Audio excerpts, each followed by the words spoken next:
សកម្មភាពក្មេងៗបងសប្បាយចិត្តចឹងអត់ទាន់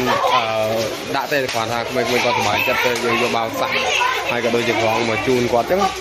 ឥឡូវនេះក្មេងៗនៅខាងសាលារៀនខាងផ្សេងនោះនឹងគាត់សប្បាយចិត្តមែនតើហើយគាត់តែអ្នកចង់អ្នកស្រឡាញ់បាទហើយមានច្រើនណាទាំងសិស្សក្មេងស្រីក្មេងប្រុសគាត់ចង់ហាត់បណ្ដាលនេះតែអ្នកក្មេងខ្លះគាត់ចង់ហាត់សុខភាពតែក្មេងខ្លះគាត់ចង់ហាត់ជាអាជីពហ្នឹង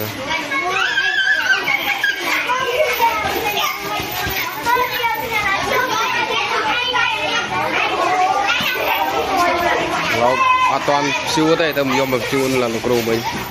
ឡូវគាត់ចាប់ដើមគាត់ស្រឡាញ់មែនតើសិស្សច្រើននោះចាំមើលលោកគ្រូមកគាត់ដាក់ណា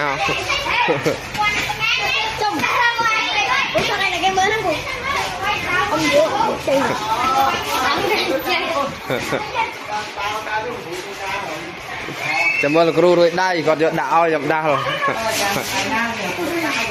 នឹងហើយហ្នឹងហើយនៅមានមួយឈុ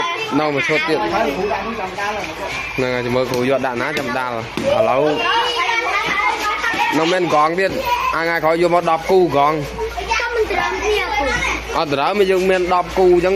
យើងដាក់ម្នាក់ម្ដងអ្នកមហត់វៃអ្នកមហត់អញ្ចឹងខ្លះបដូរគ្នាអូយើងខ្លាចបាច់មកបែ